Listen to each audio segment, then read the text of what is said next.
আজকে নজিরবিহীন বৈঠক হলো রেল নিয়ে। রেলমন্ত্রী পুরো বোর্ড নিয়ে চলে এসেছিলেন আজকের বৈঠকে এবং মুখ্যমন্ত্রী আধিকারিকদের অন্যান্য আধিকারিকদের সঙ্গে বৈঠক হলো। সেই বৈঠকে নন্দীগ্রামে রেলের বিষয়ে নিয়ে গুরুত্বপূর্ণ আলোচনা, কারণ বিশেষ নজর মুখ্যমন্ত্রীর। বারবার নন্দীগ্রামের মানুষের তিনি পাশে আছেন জানিয়েছিলেন, তার অন্যথা হবে না। তিনি যে কথা বলছেন বারবার বলেছিলেন। বাজকুল নন্দীগ্রাম রেল লাইনের কাজ শেষ করার টার্গেট, ইতিমধ্যেই জমি অধিগ্রহণের কাজ শুরু হয়েছে এবং নন্দীগ্রামে রেল পরিষেবা দ্রুত পৌঁছতে অনুরোধ করলেন আজকে অশ্বিনী বৈষ্ণবকে, যিনি রেলমন্ত্রী। 1 লক্ষ কোটি টাকার রেলের জন্য টাকা রয়েছে পশ্চিমবঙ্গের জন্য, শুধু এটা তো ঘোষণা করলেনই মুখ্যমন্ত্রী, তার সঙ্গে নন্দীগ্রামকে প্রায়োরিটি দিচ্ছেন। কারণ নন্দীগ্রামকে প্রায়োরিটি কিভাবে দিচ্ছেন, কি আজকে অনুরোধ করলেন রেলমন্ত্রীর কাছে, কি পরিকল্পনা, রেলমন্ত্রী কি বললেন, শোনাবো আপনাদের কাছে সোমরাজের কাছ থেকে। সোমরাজ,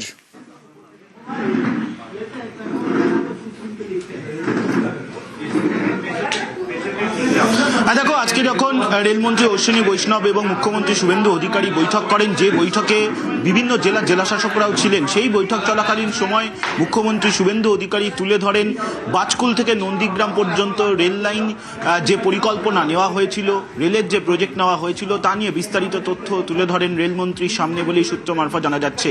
এবং তখনই মুখ্যমন্ত্রী শুভেন্দু অধিকারী রেলমন্ত্রীকে অনুরোধ করেন যাতে এই প্রকল্পের কাজ দ্রুত শুরু করা যায়। এবং যেটা সূত্র মারফত জানা যাচ্ছে, ইতিমধ্যে পূর্ব মেদিনীপুর জেলা প্রশাসনের তরফে এই রেল লাইন করার জন্য কত পরিমাণ জমি লাগবে, তার মধ্যে কত সংখ্যক এখনো পর্যন্ত সরকারি জমি রয়েছে এই প্রজেক্ট করার জন্য, আর কতটা জমি কিনতে হবে, তার বিস্তারিত তথ্য রাজ্য প্রশাসনের শীর্ষস্তরের আধিকারিকদের কাছে পাঠানো হয়েছে।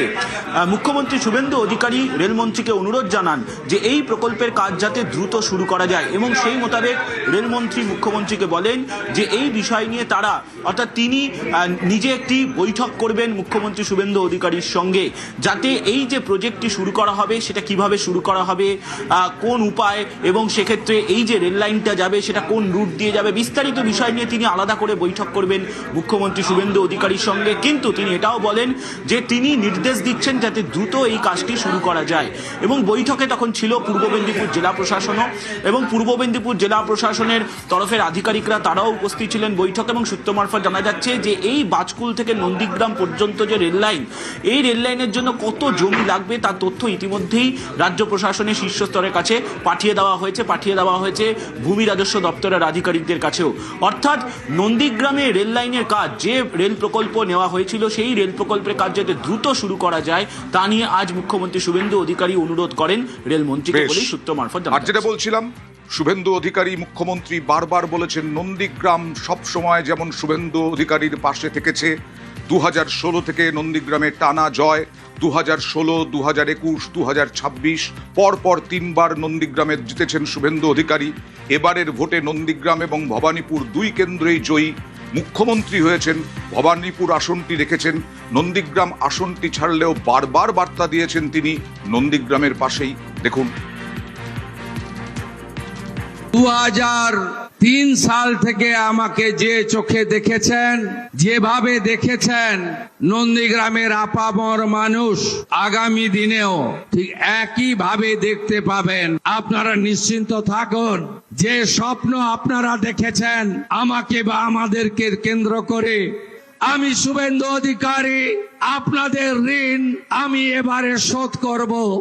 আমার কোনো পরিবর্তন আপনাদের চোখে পড়বে না, এটুকু আমি আপনাদের আশ্বস্ত করতে চাই। তার মানে যেমন কথা তেমন কাজ। সরাসরি চলে যাব প্রতিনিধি সুজিতের কাছে। সুজিত, নন্দীগ্রামের মানুষের কাছে এক বড় পাওয়া এবং আগামী কয়েক বছরের মধ্যেই, হয়তো কয়েক মাসের মধ্যেই হয়তো রেল লাইন হয়ে যাবে। কতটা সুবিধে হবে, কতটা উন্নতি হতে পারে নন্দীগ্রামের রেল লাইন হয়ে গেলে? তখন বিরাট সুবিধা হবে, কারণ নন্দীগ্রাম থেকে কলকাতার যোগাযোগ কিংবা নন্দীগ্রাম থেকে সড়ক পথ ছাড়া কোনোভাবেই কিন্তু দূরে যাতায়াত করা যায় না। ঠিক সেখানে নন্দীগ্রামে তুমি বলছো 2016 সালে প্রথম বিধায়ক হন, কিন্তু তারও আগে এমপি হিসাবে তার উদ্যোগ ছিল এবং সেখানে কিন্তু দেখা যায় রেল লাইন পাতার কাজ শুরুটা হচ্ছিল এবং স্টেশন গড়ার কাজও হয়েছে, জমি অধিগ্রহণের কাজ, কিন্তু কিছু অংশ জমি অধিগ্রহণ নিয়ে সেই যে বিতণ্ডা থাকে তার কারণে কিন্তু রাজ্য সরকারের একটা সদিচ্ছার অভাব ছিল পূর্বতন সরকারের, এটা রেল সবসময় অভিযোগ করে আসছে। কিন্তু নন্দীগ্রাম থেকে বাজকুল পর্যন্ত দেশপ্রাণ জুড়ে গেলেই কিন্তু একদিকে দীঘা, অন্যদিকে তমলুক, কলকাতা, খড়গপুর সর্বত্রই কিন্তু নন্দীগ্রামের সঙ্গে যোগাযোগ হবে রেল লাইনের মাধ্যমে। ঠিক। সেটারই আশায় আছেন মানুষ, জমি দিয়েছেন বেশিরভাগ মানুষ, জমি নিয়ে কিছু খুঁতখাত রয়েছে, তা কেটে যাবে এমনটাই মনে করছেন মুখ্যমন্ত্রী, কারণ দাবি করছেন তিনি নন্দীগ্রামের উপর তার বিরাট ভরসা আছে, নন্দীগ্রামের মানুষের বিরাট আস্থা আছে তার প্রতি, সে কারণেই তিনি সময়সীমা বেঁধে দিচ্ছেন এবং সেই সময়সীমা বেঁধে দেওয়া মানে কাজ দ্রুত হবে এবং মুখ্যমন্ত্রী হিসেবে তিনি নন্দীগ্রামের পাশে থাকবেন এমনটা কিন্তু জানিয়েছিলেন, সেটা কাজে তিনি করে দেখাতে চাইছেন এমনটাই বলছে ওয়াকিবহাল মহল। কেন বলছে? জোড়া ব্রিজের যে কথা তিনি বলেছিলেন তার বলা যায় ইতিমধ্যে প্রশাসনিক আধিকারিকরা পরিদর্শন করেছেন দুটি জায়গা। অন্যদিকে রেলের কথা বলছেন, রেলের কাজ অনেকটাই এগিয়ে রয়েছে এবং তিনি সবসময় চেয়েছেন রেলের যেটুকু সমস্যা, জমি সমস্যা মিটে গিয়ে রেলপথ হোক, এবং তিনি তার ভোটের যে ইশতেহারে বলেছেন এবং বলা আর করা যেটা যে তার কাছে সমার্থক সেটা বুঝিয়ে দিতে আজকের এই আবারও নতুন করে এই যে অশ্বিনী বৈষ্ণবকে অনুরোধ করলেন এবং অশ্বিনী বৈষ্ণব বললেন আলাদা করে বৈঠকে বসবেন মুখ্যমন্ত্রীর সঙ্গে নন্দীগ্রাম নিয়ে, বিশেষ নজর।